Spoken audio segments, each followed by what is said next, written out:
For our fourth talk this afternoon, I'm delighted to welcome Joe Knight and Rob Hamilton, who will talk about choosing materials consciously. No, we won't. Nope, sorry. No. One before that. Sorry. Furniture and the circular economy. That's the one. Thanks, I hope. Appreciate it. We could give it a go, though, if you like. But, well, thank you for coming, everybody. You've probably worked out which one's Joe Knight and which Rob Hamilton. I'm Joe Knight. I am a member of the Furniture Makers Company, have been for a number of years, but I'm incredibly proud to be the chair of the the Climate Change and Sustainability Committee. I hope that sends a strong message to everybody that the furniture industry understands the importance and impact of the furniture industry itself on the environment and society in general in terms of social value. So a little known fact, unless you're in the furniture industry, is around 600 tons of furniture and mattresses is disposed of every year. The majority of that ends up either in landfill or incineration, so it's burnt. And if you go to an office building, roughly 30% of that building over the life cycle of the building, so 30% of the carbon footprint will be the furniture. So perhaps that highlights the importance of responsibility in relation to environmental issues. So, over to you. Nortone is obviously a major British Sorry, I apologise. I do apologise. Is a major British manufacturer. Why is that important to you? Why is the environmental responsibility important to you? So I'll start by saying, I'm Robert Hamilton, I'm head of product management at Nortone, but sustainability is part of my role at Nortone, so I'm responsible for the full product life cycle from researching the market, writing briefs, feeding a brief into our engineering team, and then following that product right through its life cycle. So sustainability is a huge part of my role as part of that. Nortone, an 18-year-old company, as Joe says, we're a contract furniture manufacturer. We're part of the wider Miller Knoll organisation, so I believe that they're the largest contract manufacturer in the world. We're about 5.5 billion in size.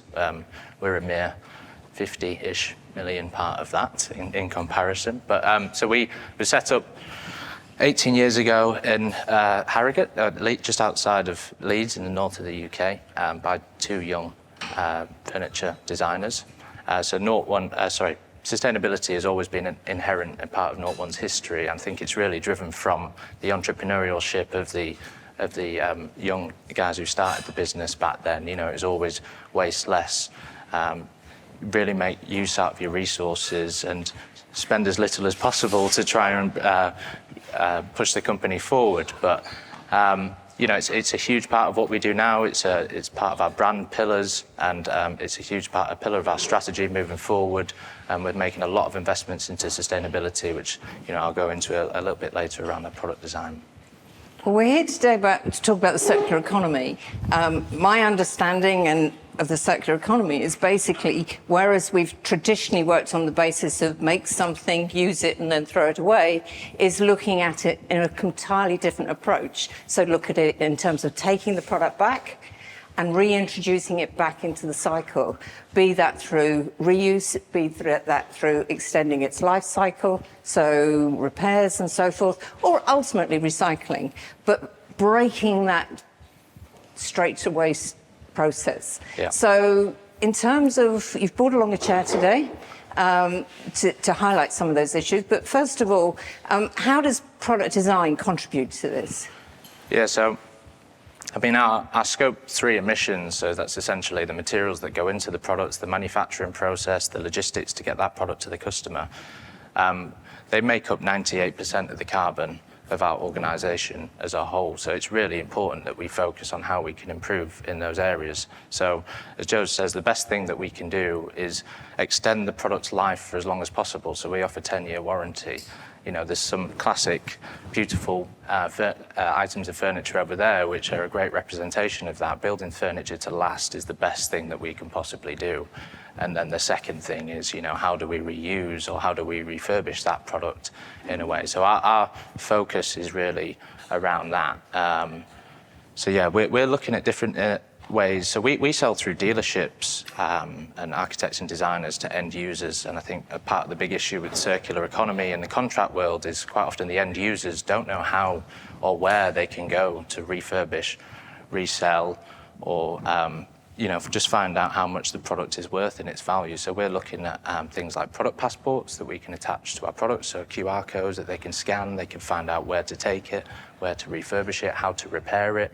We're even looking at how we can give instructions and all of our cutting templates on our fabrics to the end users, so they can use that to repair and refurbish the furniture locally as well. So I think that's really interesting because to many manufacturers that's counterintuitive.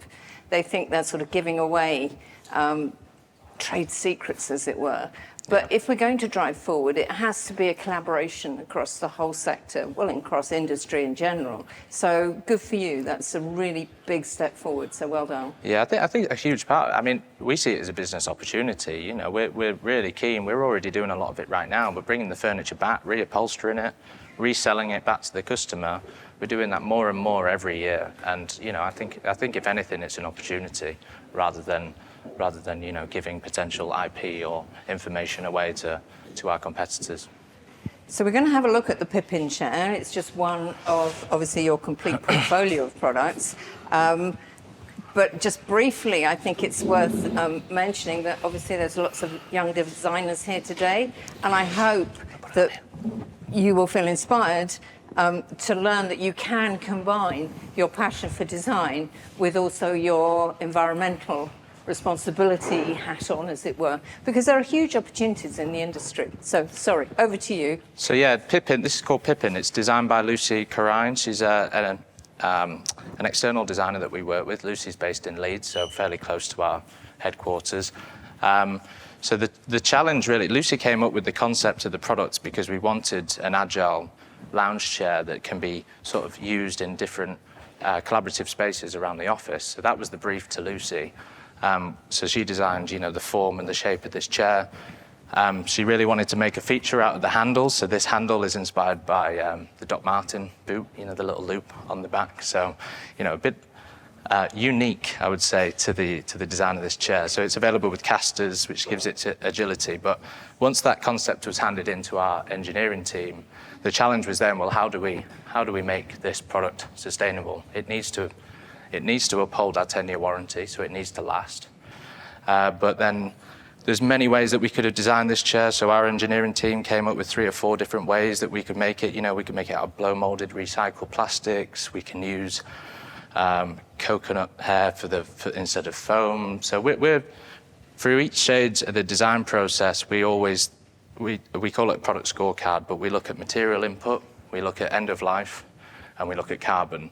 And those 3 things sort of play against each other. If you're going to use really highly recycled or natural, renewable materials like coconut hair, for example, it might not last the 10 years that we want it to last in the field. So we're constantly scoring it in a way. And then I think eventually, that's a really good point, actually, because so often it is about decision-making process and priorities. You can't just simply say, oh, that's bad, that's good. There are issues with many materials, aren't there? Yeah, it's about finding that balance. Yeah. So where we landed with Pippin, so as you can see, it's got quite a loose cover on it. And the cover is actually removable, so you unzip this concealed zip on the back there.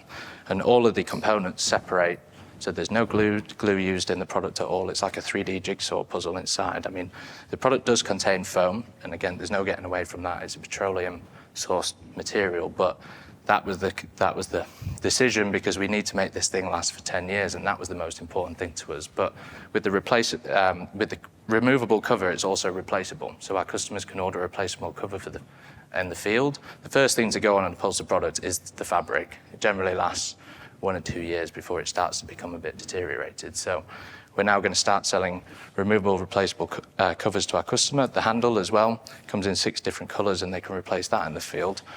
And what we're hoping is, because we've designed the product in a way where it's all separable, even though there's not a great industry right now for recycling foam, we're hoping that, in 10 years' time, when this product maybe does come to the end of its life, that infrastructure is there. the market's caught up, and with the use of the product passports, our customers will know where to take that product and where to recycle it or reuse it accordingly. Well, we were just talking about that another of our corporate members, Vita Group, actually had a presentation here last week across at Furniture Makers Hall, and they're making huge steps forward in terms of recycled content within foam. So that's, if we're all driving in the same direction, those developments will come, without doubt. Yeah, we're looking at a few options at the moment, and again, I think the important thing about sustainability is sharing these. We're really interested in setting up a forum between other manufacturers and with our customers to share ideas. There's definitely other furniture manufacturers in the UK in particular that are making grounds with using the likes of recycled foams. We've looked at sugar foam and things like that. So that the industry's catching up, and once it arrives, we're excited to start using those new materials. Brilliant. Well, thank you so much for coming along today. Perhaps I finish off by saying you're obviously a sponsor of this event today. Yeah. Why did you consider it important to be part of this event, the Young Furniture Makers exhibition? I mean, personally, I joined Nought1 10 years ago. I joined as part of an internship. I did furniture design at Sheffield Hallam University, and I displayed my products at the Young Designers. So I'm big for these events. I think they give a great platform for young designers to be able to come and exhibit their talents. There's an absolute brilliant array of talent and craft upstairs, some great examples of those timeless designs and use of materials. So yeah, I think it's a great opportunity to support young designers and give them the same opportunities that I was, so happy to have at that age. Well, thank you. And I'm going to finish by saying Nought1. Thank you so much. And we'll obviously be around if you want to ask any questions. Thank you.